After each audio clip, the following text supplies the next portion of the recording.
Hi, and welcome to the show. Do you ever ask yourself, what can I bring on an airplane or what can I bring? Well, tonight, I'm gonna tell you what you can and can't bring on the airplane. Yesterday on the broadcast, we told you about airport safety. Now we're gonna tell you about what you can and can't bring. And in just a minute, we're gonna show you about airport security. Yesterday we talked about airport safety. Now we're gonna talk about the security of an airport. According to the TSA.gov, they have everything you need to know. What can I bring? Plan ahead and pack properly to facilitate the screening process and ease your travel experience at the airport. Know what you can pack in your carry-on and check baggage before arriving at the airport by reviewing the list below, even if an item is generally permitted. Remember such an additional screening or not allowed through the checkpoint if it triggers an alarm during the screening process, appears to have been tampered with, or poses other security concerns. Carry-on bags, you can't bring those. Checked bags, yes. Special instructions for parentheses. Air mattresses, checked bags, yes. With special instructions, and yes. Airbrush makeup machine. Carry-on bags or checked bags, yes, but with special instructions in parentheses. Now, if you go on the website for exclamation points, they will tell you. So, if it's your first time flying a plane, this is the show for you. So, like again, if you're gonna figure out what to bring on the airplane or airport, you need to have prior knowledge or do the research beforehand to know exactly what you're doing. Alcoholic beverages. Yes, less than equal to 3.4 ounces, 100 milliliters allowed. Yes. Check with airline before bringing any alcohol beverages on board. FAA regulations prohibit travelers from consuming alcohol on board an aircraft unless served by a flight attendant. Additionally, flight attendants are not permitted to serve a passenger who is intoxicated. Meaning, if you drink and ask for more beverage from the airline, they're going to want to know. Ammunition. Carry-on bags? No. Checked bags? Yes. When I can go through all these, we're gonna. By the way, we're not gonna go through all this. We're gonna explain to you some, and I'll have the link to this website in the description below, as well as on our GMB newsletter at givemebreak.substack.com. Ammunition, carry-on bags, you can't. No. Check bags with special instructions. Check with airline if ammunition is allowed in checked bags. Small arms ammunition is securely packed in fiber, wood, metal boxes, or other packaging specifically designed to carry small amounts of ammunition. Ask the airline about limitation fees. Read the guidelines for traveling in firearms. And when you're doing that, make sure to comply with the laws concerning possession of firearms that, as it may be local, state, international government. In other words, look at your state law.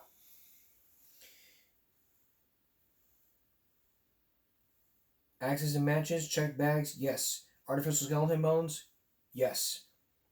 Arc lighters, plasma lighters, electric lighters, e-lighters, yes, but with special instructions. Check bags, no. So those are just some of the few examples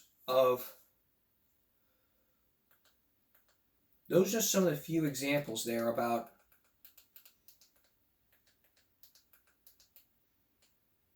what not to bring on the airport, what you can bring. Again, if you want to look at the full list of this, we'll have it on our GMB website.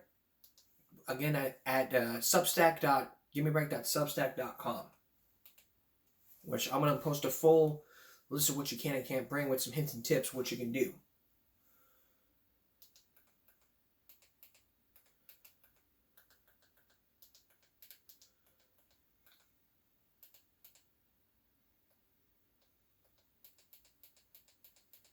Now, can you ever imagine, like, say I'm going to bring a gun, but then you follow the TSA or FAA's own rules saying so-and-so, this and this?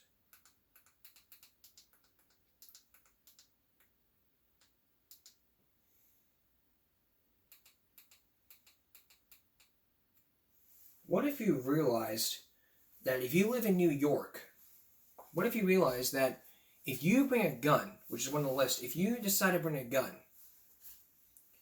and you call the airline saying, I'm bringing my weapon on board, so-and-so, and ask what do I need to do, follow the instructions. Follow the instructions by the FAA or by the airport which you are going to. Like if you go to Corpus Christi National Airport and you call them up saying bring ammunition, this is what you need to do. You need to let them know beforehand, and then they'll tell you specific instructions.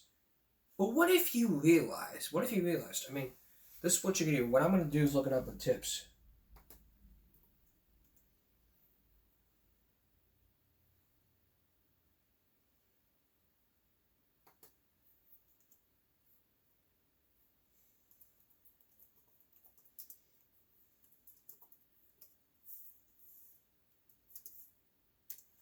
So if you decide to bring a gun to the plane, here's what you need to do.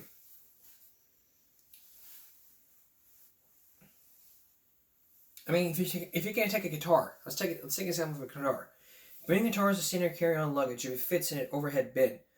Section 440 of the FAA Moderation and Reform Act of 2012 permits passengers to carry a guitar or another instrument on a plane's cabin instead of carry-on bags, as long as it will fit normal storage. So if you're gonna do that, it's simple ways to just take your guitar to the plane. I'm not going to give you the whole list because we're going to take a break shortly.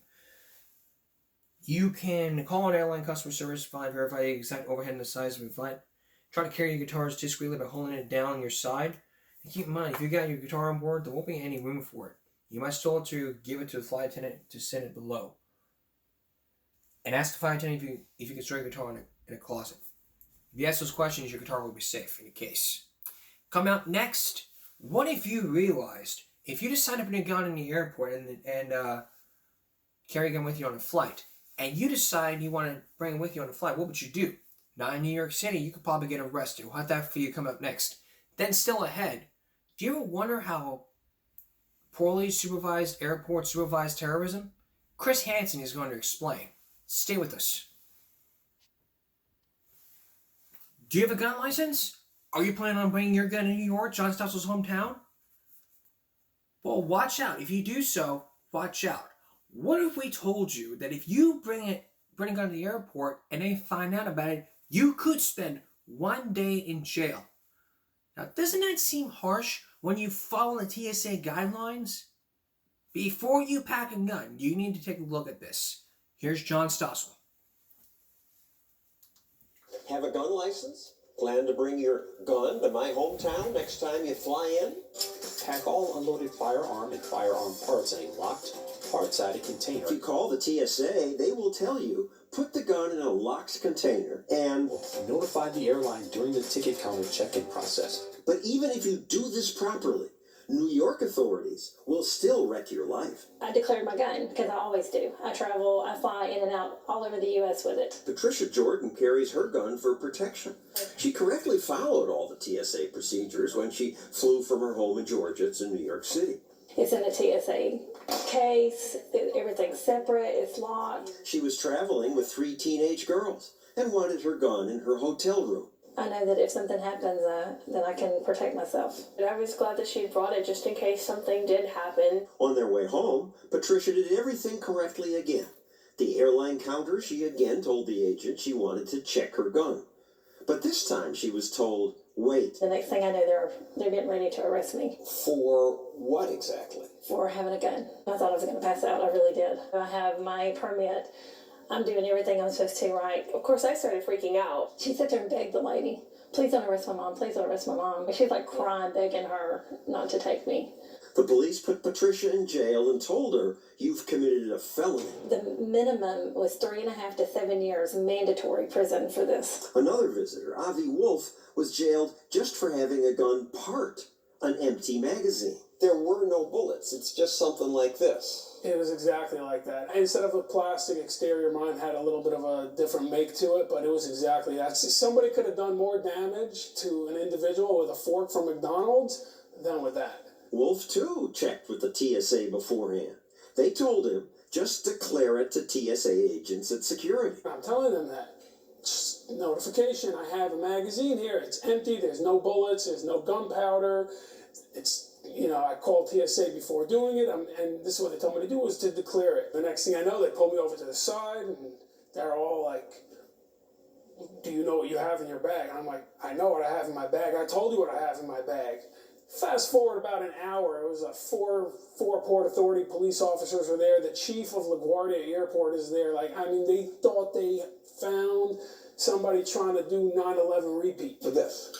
Literally, for that. They asked me if I had a gun license. Of course, I had a gun license. I'm from Georgia, and everybody there's got a gun license. And they're like, well, sir, you're going to be getting arrested now.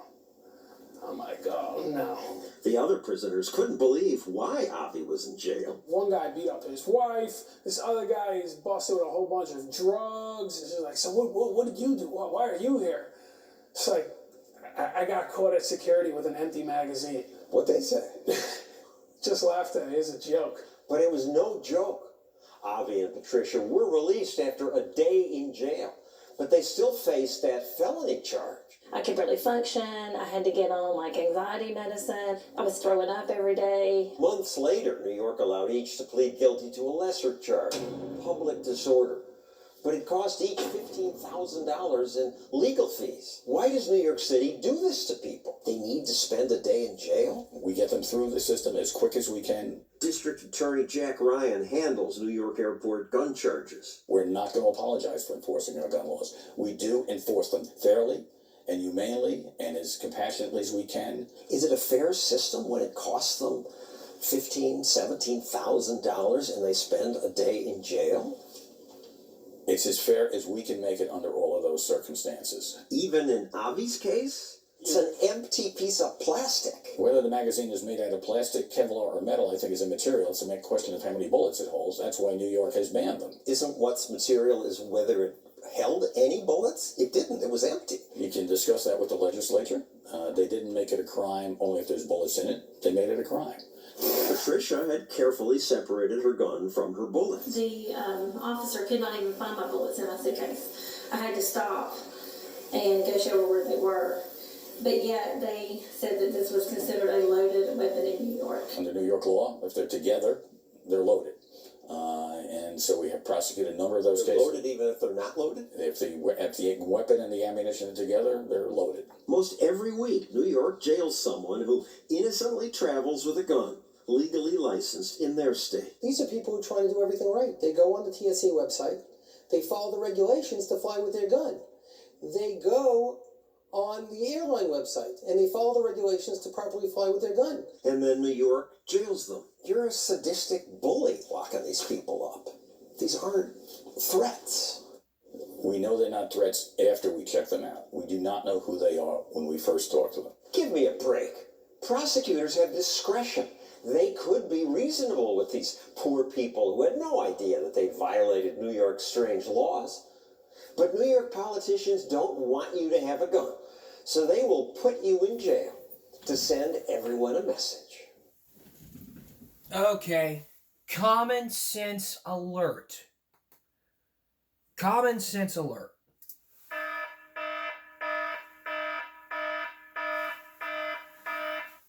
If you call the TSA and let them know you have a gun, you have to follow the right instructions. Think about this. If I were to tell them bring a taser, then I would have to let them know, hey, I'm bringing this, blah, blah, blah. Then what would happen is I gotta let them know what the heck is going on. I mean, they'll tell me specific instructions to make sure, blah, blah, blah, blah, this and this, so and so. I mean, turns on, blah, blah, blah, so and so, this and this. I mean, if I wanted to fly an airplane, I have to make sure that I'm protected. Not have my stuff stolen. I mean, it's like 9/11 all over again. New York politicians are bullies. That's what they are. I wouldn't live in New York. If you live in New York, if you live in New York and you vote for your politician there, you are a bully. You are by their side. You are a bully. We need lesser gun laws in New York, like in Texas and California.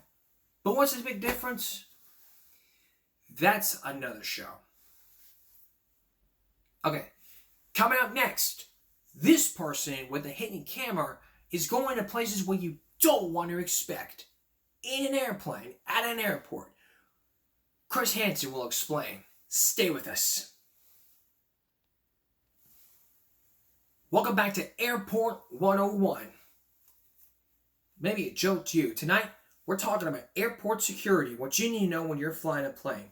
So far, what we've done, we talked to you about what you can and can't wear on an airplane. We talked about New York, where they have strict gun laws, where if you bring if you bring a gun in an airport and you let the TSA know, they can still put you in jail. Let's focus now on airport security. Yesterday we told you about airport safety when it comes to flying on an airplane. Like I said before, I'm flying an airplane. Come up in June. I'm going out of state, and I want to know how to protect myself from safety and security. What do I need to do? Well, luckily enough, there's a second one: airport security. How close could a terrorist get when it comes to airport security? You're about to find out as a person with a hidden camera goes undercover as an airport worker to go into places where you never would expect. Here's Chris Hansen. Look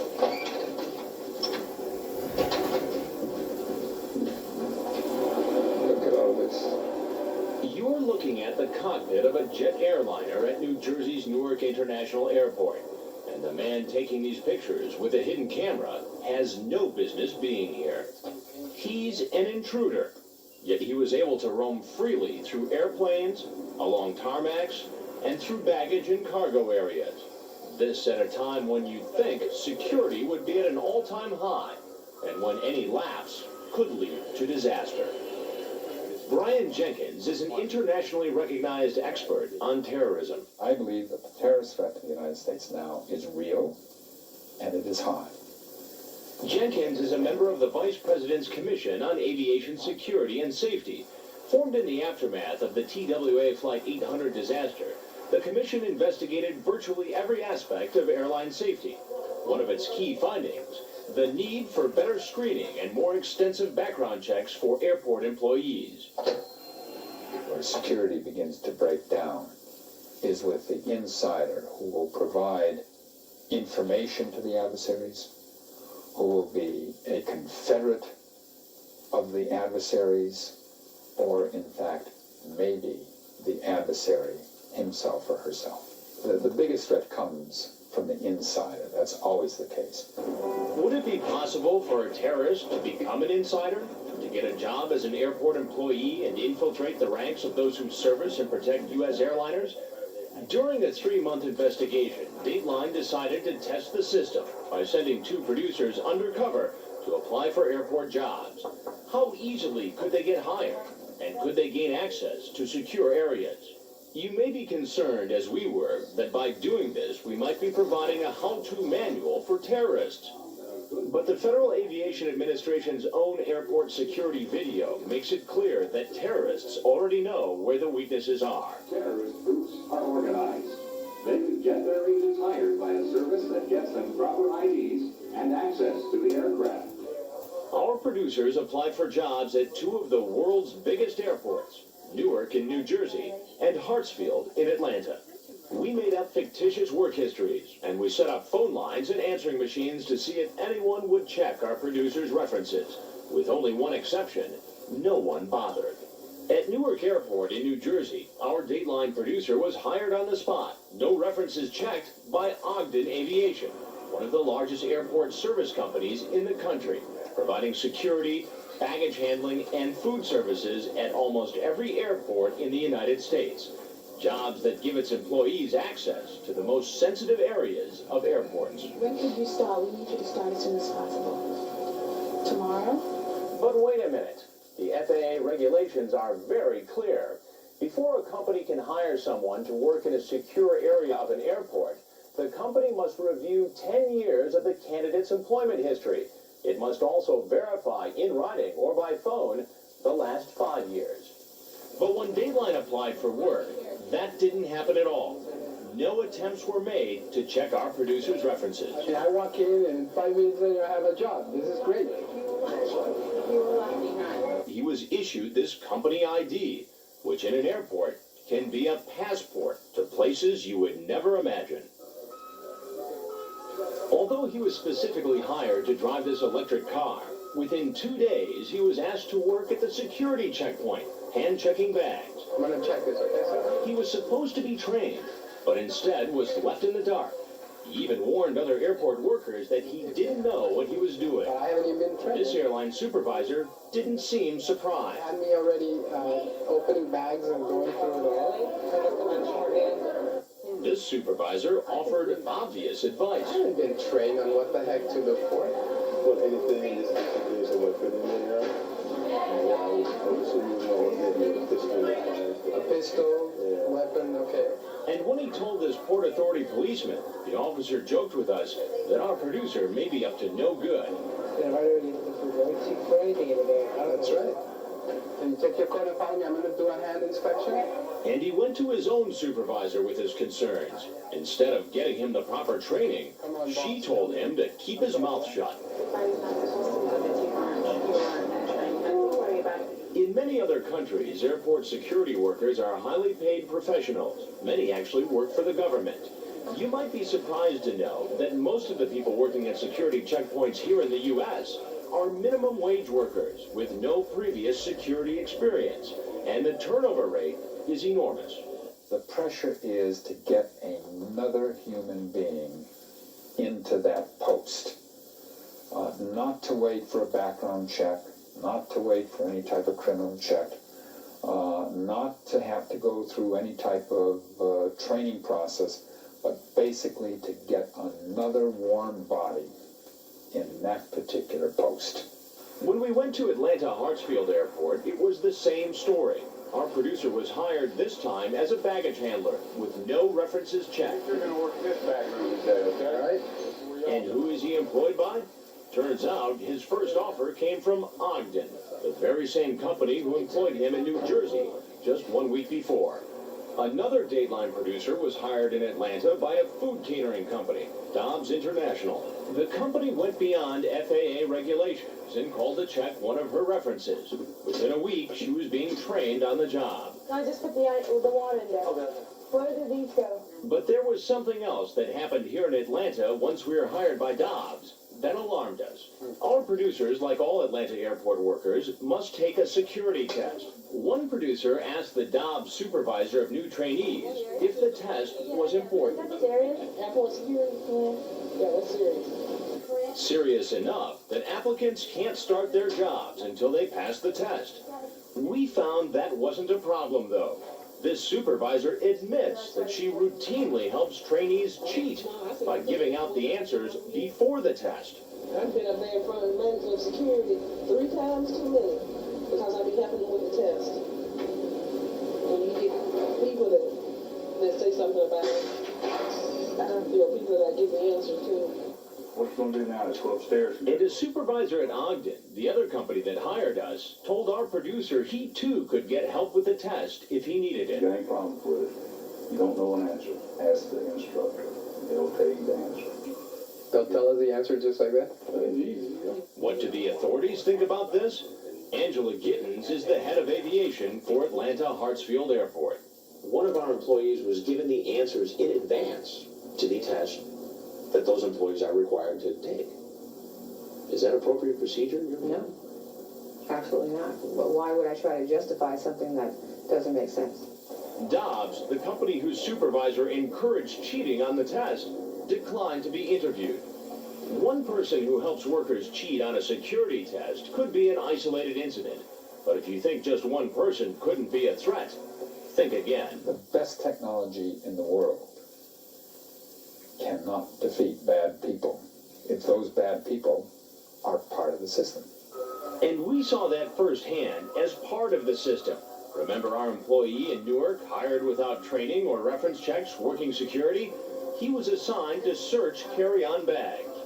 We wondered if two people working together, as terrorists often do, could sneak a weapon or explosives past a security checkpoint in a carry-on bag. In this case, a bag carried by a second Dateline employee. Watch what happens when our undercover producer goes to inspect it. Supervisors were present, but how well were they supervising? All electronic devices like this radio and this laptop computer are supposed to be turned on to make sure they are what they appear to be. But in reality, he checks nothing and deliberately clears them through security. Had Had these two been terrorists, it would be mission accomplished. What does the Federal Aviation Administration...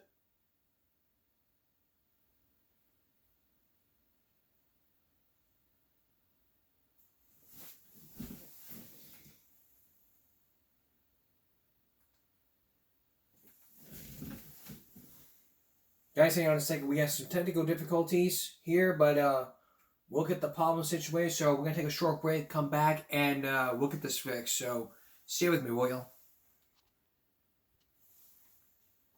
Got it finally working? Here's the rest.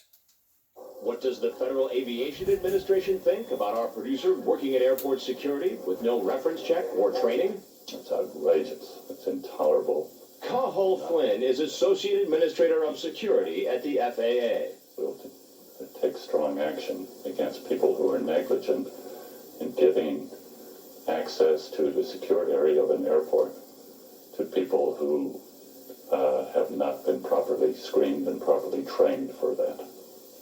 What does the FAA plan to do about it? The FAA is already taking strong action. I think that Dateline has performed a service by pointing out this. And there's more. We found out how two people working together, even when spotted, can still evade security. Once again, a second Dateline employee, the man in the black sweatshirt, walks through the metal detector. He's wearing a hidden camera, which sets off the alarm. Our undercover producer steps in and only makes it appear that he's scanning his accomplice with the handheld metal detector. Watch closely, and you can see he isn't pushing the button to activate the metal detector. So all of the electronic gear our Dateline passenger was wearing went undetected. Electronic gear that could have easily been something else. A supervisor later spotted one of the cables and asked what it was. What's that? It's a Walkman thing. He wanted me to. I gotta get undressed to take the whole thing off. It's a whole big thing. But our producer comes to his accomplice's rescue and vouches for him.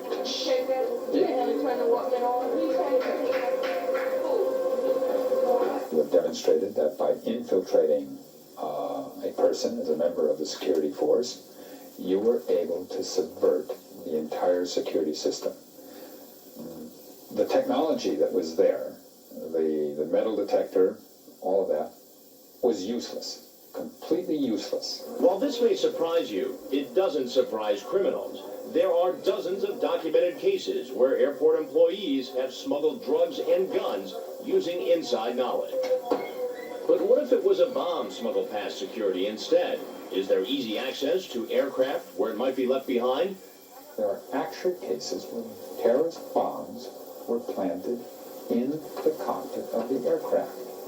And so we pushed on to see how far we could go. But how far could he go when it comes to traveling through an airplane? I mean, on an airplane, right? Walking through a hidden camera. Sorry about that. And by the way, sorry about the technical difficulties. It would take me a while, so I had so you probably got the picture of that, so I took a short break here. But when we come back, you will see the undercover producer go about anywhere on a plane he wants to. Chris Hansen continues with the security system investigation. Stay with us. As you've seen, a lot of people can sneak drugs, weapons, bombs, even a gun on an airplane. But if you don't but going back to the gun thing we talked about earlier, if you don't do it right, you could go to jail. How easy is it to do this? Chris Hansen has the conclusion to our story. December 1988, Pan Am Flight 103 blown out of the sky over Lockerbie, Scotland. Investigators blame plastic explosives hidden in a tape player planted in checked luggage. January 1995, hijackers posing as airline workers smuggle assault rifles and hand grenades aboard an Air France jet. 54 hours of terror would follow before commandos rescue the passengers. April 1986, a bomb explodes on TWA Flight 840 over Athens. Police say it was smuggled on board by a passenger on a previous flight. All grim testimony that airlines are a target of terrorists, and terrorists are good at what they do. And regardless of what caused TWA Flight 800 to explode this summer, It was a wake-up call for the aviation industry. Many airports went on high alert. More scrutiny for passengers and airport employees. But 4 months later, what has really changed? At Hartsfield Airport in Atlanta, our Dateline producer was handling hundreds of pieces of luggage a day. He had unlimited access to bags heading directly to the aircraft. He disturbed nothing, but we wanted to see if anyone was watching as he unzipped pockets and stuck his hands inside. There was no visible surveillance, and no one stopped him. Even an Ogden Aviation supervisor admitted baggage handlers have the access and the opportunity to be a threat. Nothing's going to stop you from having that bag, go through the x-ray, now we know it's clean, pull it to the side, put it down. Nothing's going to present that. Nothing. Remember, our producer got this job with no background checks, and with that job came this ID card. How critical is this simple picture ID when it comes to airport safety? The FAA's own security tape warns of its importance. A tape often shown to new airport workers. If you see a person with no ID or with the improper ID on the AOA, challenge them immediately. Report the offender to your supervisor. We wonder just how often that really happens. At least 3 times, in fact, we were stopped and questioned in Newark, but we were never turned in to the proper authorities. Once after boarding an airplane without the proper ID. You don't have proper ID. They haven't given you one. We were simply told to stay off the airplanes. We were stopped a second time on the tarmac. You got your ID, man? Right here. You gotta have the other one. Where's the other one? This time we were escorted away. How'd you get down here? The third time, we were warned of a possible fine. Let's see how report authority. They're fining people. If you don't have this, you get fined. But instead of being reported to the proper authorities, our producer was allowed to go on his way, right out to the tarmac, where he had no business being. And watch what happens when he doesn't have the security code to open this door. He simply asks a ticket agent, and a glance at his ID gets him the code. Now he was able to board an airplane, even though he didn't have the proper ID. Another time, he walked along the tarmac, up the back stairs of an airplane, and down the aisle, where he encountered a clearly anxious flight attendant. But seeing his ID, even though it wasn't the right ID, calmed any fears. What if you got an ID card on there? Oh, because you would have... That's right. The pokey was you. Finally, someone did report his suspicious behavior to his Ogden supervisor.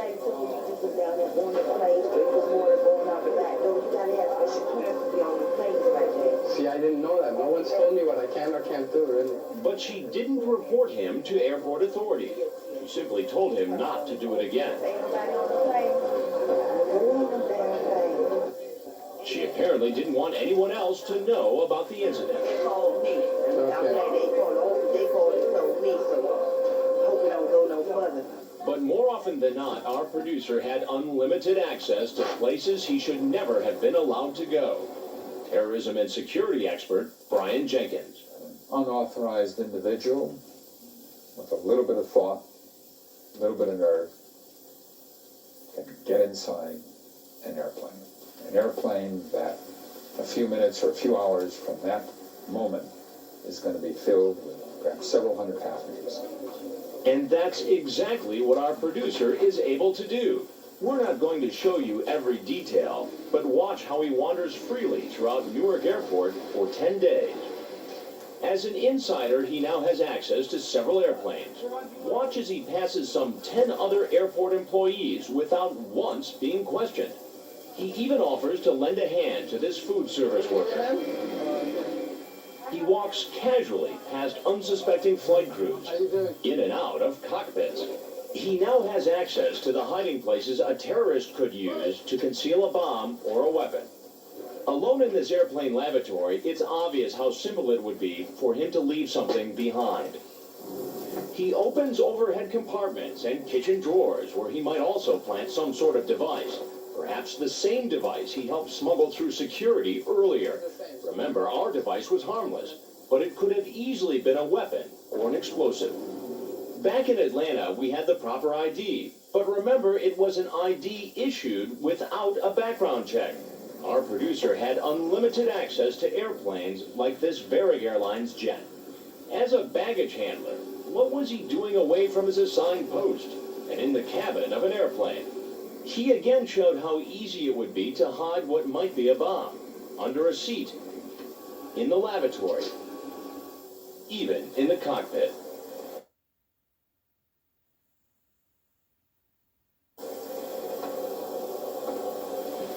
In this particular case, he was able to linger on this plane for nearly a half an hour.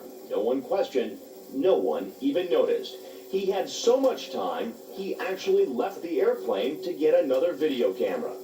We asked Carlos Muzio, general manager of Varig Airlines in North America, to look at our undercover videotape. What does this video say to you about the security? There's no security at all. Should a baggage handler have that kind of access? Not at all. That's showing again the big hole, the big Swiss cheese that Atlanta International Airport is. The big Swiss cheese. The Swiss cheese. Our producer also had unlimited access to the exterior of the plane.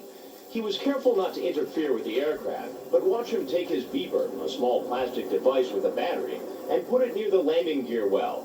This in an effort to demonstrate how easily he could hide it there.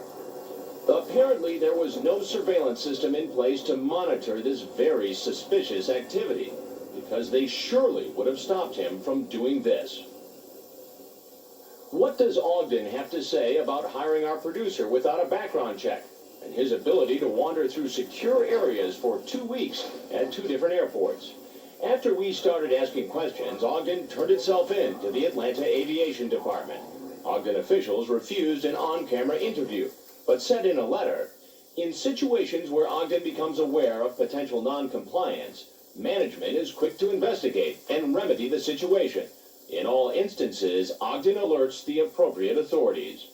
Angela Gittins is the general manager of aviation at the Atlanta Hartsfield Airport. Does it worry you that somebody was able to get a job with absolutely no reference checks and was able to have access to Oh, absolutely. I mean, that's why we have revoked that company's privileges. Now the aviation department is itself examining the background checks of all Ogden employees at the Atlanta airport. And because of what Dateline found, certain Ogden workers can no longer work without supervision. So now when one of these Ogden employees needs to get in one of these secure areas, somebody has to escort them? That's right. In each and every case? That's right. You may be wondering just who is responsible for protecting airports and airplanes. It turns out a lot of people are. The FAA makes the rules and has the power to punish those who break them. Airport authorities oversee some operations locally, but the security of the airplane at the gate is up to the airlines, which hire companies to do the job for them. Coincidentally, in both Newark and Atlanta, Dateline producers worked at Delta terminals. Delta refused Dateline's repeated requests for an on-camera interview, but told us in a letter, overall responsibility for airport security falls under the jurisdiction of the FAA. Delta also said it's investigating the security breaches we found. But Varig Airlines was eager to talk to us. What worries you most about what you saw here? That someone's got access to my property in which I'm paying for all security possible and complying with all the security that are set forth by the FAA, and suddenly anyone can go inside an aircraft. Did you feel violated when you saw this? Oh yeah, definitely. You know, because it's, first of all, it's like someone robbing your house. At Newark Airport, where a Dateline producer also roamed freely on airplanes, we tried to talk to the Port Authority, which oversees operations there. They refused an on-camera interview. How does the FAA respond to all of this? Caw Flynn is the agency's associate administrator for security. This particular producer was also able to gain access to airplanes, the cockpit, the cabin area. He basically had unlimited access. Is that appropriate? Absolutely not. It's more than inappropriate. It is negligent. It is intolerable. And we will not tolerate it. We will take strong action against the people involved. At first, Brian Jenkins was concerned about us broadcasting our videotape. But Jenkins, who spent a career studying terrorism, told us he now plans to show our broadcast to the Vice President's Commission on Aviation Safety and Security. I would hope that by the broadcast of this, that in effect is sufficiently tragic on its own merits that people would say, that is not acceptable. The system has to be made better. We know it has to be done. Let's make sure it gets done. Brian Jenkins tells us one reason the Gore Commission was able to issue its recommendations so quickly following the crash of TWA Flight 800 this summer was because, in fact, many of the same suggestions had been made by an earlier commission, the one that convened 8 years ago following the bombing of Pan Am 103. We'll be continuing our investigation of airport security in the weeks ahead, and we'll bring you the results on a future date. Okay. Going back to the first part of the report. Common sense alert.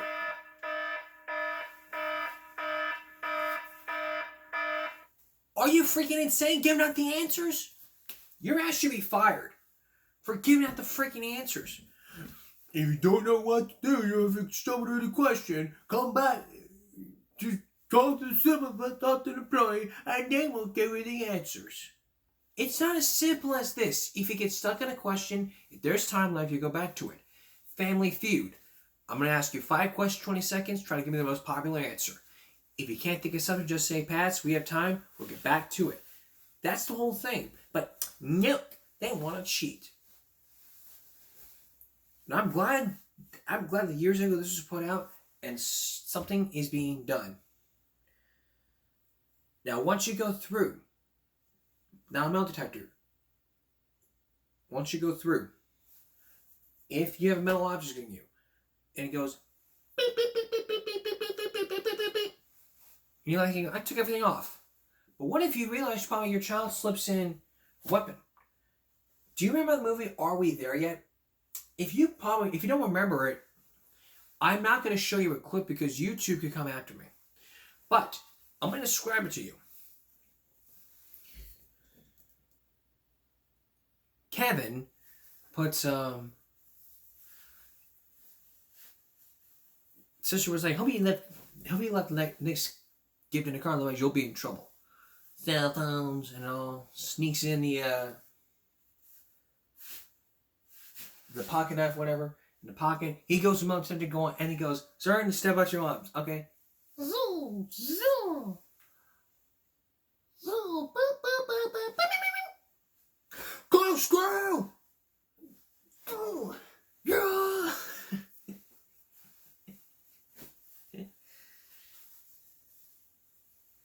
That's funny right there. Just remember this common sense thing. Next time if you're going to go on an airplane for your first time, just remember one thing. Have a safe flight. And probably future purpose is you never want to drink on an airplane and get all drunk. Going all, put the weed in the coconut and light that shit up. You put the weed in the coconut and light that shit up. You put the weed in the coconut and light that shit up. You put the weed in the coconut and light that shit up.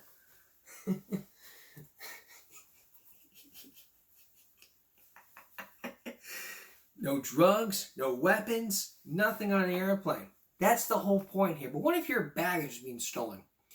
That's another show. Coming up, John Stotzel's back to give us a brand new issue. This time, Expensive Soda. A classic and a second look. Stay with us. Would you like a cold soda? If you live in the city of Philadelphia, don't you dare buy a soda because it's sky high. If you go to restaurants, $4 for a freaking soda, that local, like Five Guys, expensive drinks, like $4 for freaking soda, that local. You get soda at home, that local. Take a look. Want a soda? This will cost you more in Philadelphia because politicians there voted to tax these. Eyes are 13 and A's are 4. I'm trying to remember President. Listen to the applause. The sugar sweet beverage.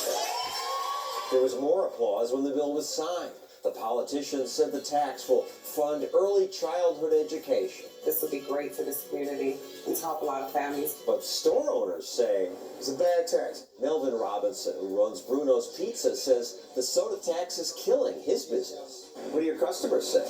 What they say, they not buying it. I refuse to buy soda in Philadelphia. For a 20-ounce soda, almost $3.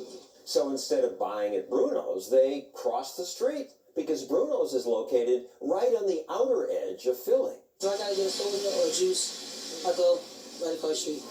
Right, these customers just cross the street, save a buck. When I want something to drink, I go right there. But he comes here for the pizza. Yeah, they got the best slice in town. But the soda tax still punishes Melvin. This happens whenever local governments impose special new taxes. Like, who should pay $3 for a drink that they used to get for 99 cents? If customers can escape, they will. Do the politicians think about that?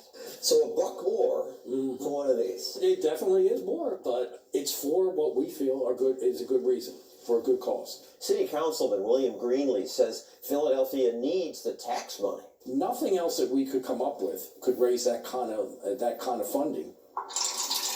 But soda taxes are disproportionately paid by poor people. Even so-called progressives campaigned against this tax. You don't have to fund childcare on the backs of the poorest people in this city. That's a regressive way to raise funds. It hits the poor most. Even Bernie Sanders opposes this tax. I didn't know Bernie opposed it, but okay. Remember, we're raising enough money to put 2,700 kids in pre-K and to open 11 community schools. The pizza parlor's customers didn't think their taxes were being well spent. Preschool, I doubt that very much. The mayor says he's helping people. He ain't helping me, he's tearing me up.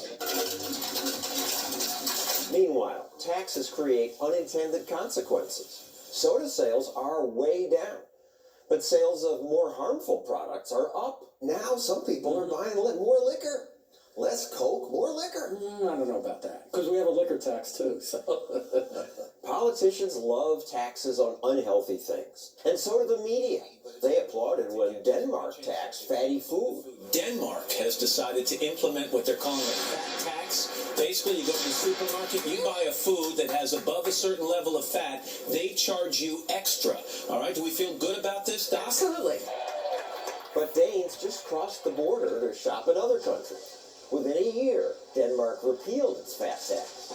But Philadelphia isn't repealing anything. People in this town already pay 44 taxes. State income tax, sales tax, cigarette and alcohol taxes. Philadelphia has a very high income tax compared to other places. How can you not have enough money? The wage tax is high. In money. And that, I don't know about that, but there's a lot to do out there, John. $4 million for the Office of Arts and Culture. Funded 2 sessions of dance instruction. Teach youth empowerment, social issues through hip-hop. Office Arts and Culture does a very good job in the city of Philadelphia. Like we need that. Like we need that. They're funding the arts. What arts? People trying to live.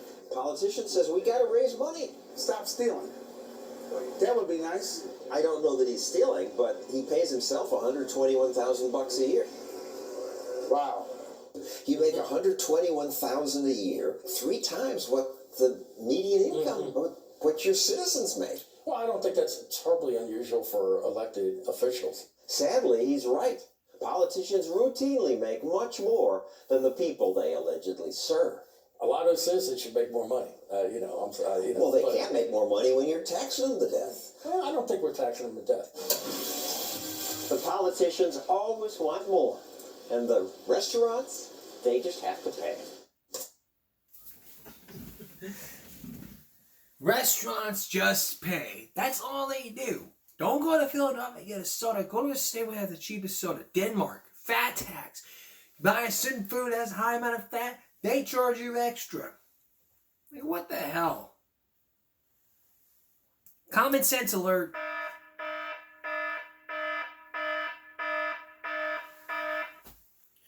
I believe we talked about this. I think we talked about this. Let me,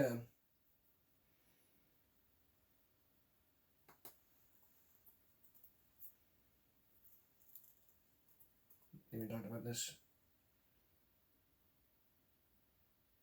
Yeah, back in April. This was 5 years ago. 5 years ago in April, we talked about this. Also the fat tax, the sugar tax. That's what we talked about.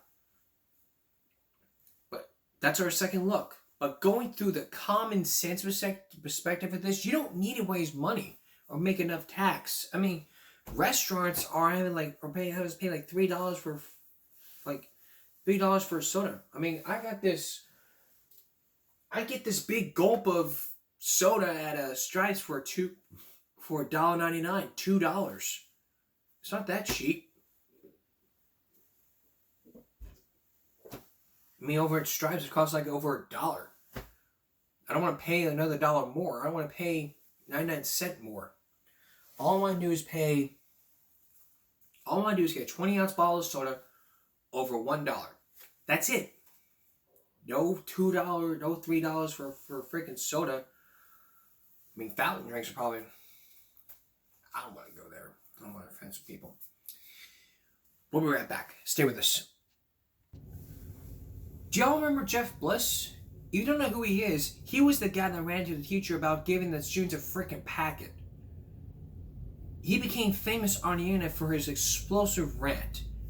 Take a look at this viral clip. This freaking lady go off on kids because they were freaking getting this crappy. If you would just get up and teach them instead of handing them a freaking packet, yo. There's kids in here who don't learn like that. They need to learn face to face. Or you're just getting mad because I'm pointing out the obvious and you're just wasting my time. No, I'm not wasting your time. I'm telling you what you need to do. You want kids to come in your class, you want them to get excited for this, you gotta come in here, you gotta make them excited. You want a kid to change and start doing better, you gotta touch his freaking heart. Can't expect a kid to change if all you do is just tell him. You gotta take this job serious. This is the future of this nation. And when you come in here, like you did last time, and make a statement about, oh, this is my paycheck, indeed it is. But this is my country's future and my education. I respect that. Can you go outside, please? But there's a limit. When I'm not bitching, but simply making an observation. Okay. And now I will leave. You're welcome. And if you would like, I'll teach you a little more so you can actually learn how to teach a freaking class. Because since I got here, I've done nothing but read packets. So don't try and take credibility for teaching me jack. Just go. Bye. Close it. Little baby. Okay. Here's the interview. A YouTube video of a Duncanville High School student giving his history teacher a lesson has gone viral, and tonight has his district talking. If you would just get up and teach them instead of handing them a freaking packet, yo. There's kids in here who don't learn like that. They need to learn face to face. You want kids to come in your class, you want them to get excited for this, you gotta come in here, you gotta make them excited. You want a kid to change and start doing better, you gotta touch his freaking heart. Can't expect a kid to change if all you do is just tell him. Well, that video was posted this afternoon on our Facebook page, and Channel 8's Jason Whiteley tracked down that young man for us tonight. Jason? I had dropped out for... Jeff Bliss says he has no regrets. No, not at all. I believe that somebody needed to say this. Get up and teach them. What he told his teacher in his world history class on Monday has now been seen around the world, gone viral. I want to see a teacher stand up and interact with the students, get involved, discuss, talk, question, and get deep into the subject. The 90-second video begins after the teacher at Duncanville High School kicks him out of her class. Bliss told us he initially questioned why students did not have more time to prepare for the STAR test, but then he unloads on her style, critical of her passing out worksheets rather than creating lively and engaging discussions in the classroom. You want them to get excited for this, you gotta come in here, you gotta make them excited. You want a kid to change and start doing better, you gotta touch his freaking heart. Jeff's mother is a teacher, but the 18-year-old tells us he really discovered the value of education when he dropped out of school for a year. And what I soon realized was, without that education, I'm not going to make any step forward into my future. Bliss says he didn't know a classmate recorded that rant, but he isn't embarrassed of what he said. Duncanville ISD says it is addressing this situation, and the district reiterated it wants both students and teachers to be engaging in the classroom, but the district says it thinks that Jeff Bliss likely could have expressed his concern in a more appropriate way. Bliss tells us the principal wants to meet with him on campus here tomorrow morning. So far, he has not faced any reprimands. Reporting live in Duncanville, Jason Whiteley, Channel 8 News. Well, we are hearing from hundreds of you reacting to Jeff's rant on our Facebook page. Tell us what you think about his outburst and the school's reaction. You can join the conversation on WFAA Channel 8's Facebook page. Okay.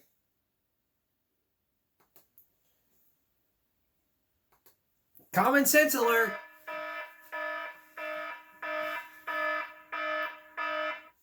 This one's for teachers, not for Jeff Bliss. He did the right thing. For you teachers out there, you got to interact with the students face to face. Don't be handing them a freaking packet. And even for teachers, I mean, coming up on Monday, teachers who got mad and gave them Fs because their boyfriends dumped them. Give me a break. If your husband divorced you if you divorced your husband because he cheated on you, you don't even get in the mess like, I feel like. I'm not focusing on teachers, but even ones who have bad dates. Just because you had a bad day doesn't mean you're going to take it out on your students. Take it out on yourself. Don't take it out on other people. For Jeff Bliss, I believe he did the right thing. And other than that, in the words of Mark Chestnut, almost goodbye. It would have been almost goodbye for him. But that was common sense. Not for Jeff Bliss, but for the teachers. That's Give Me a Break for Saturday going to Sunday. We'll see you again for Give Me a Break Monday. Everyone here to YouTube. Concentration, not strength. Stop bullying, speak up. Have a good night.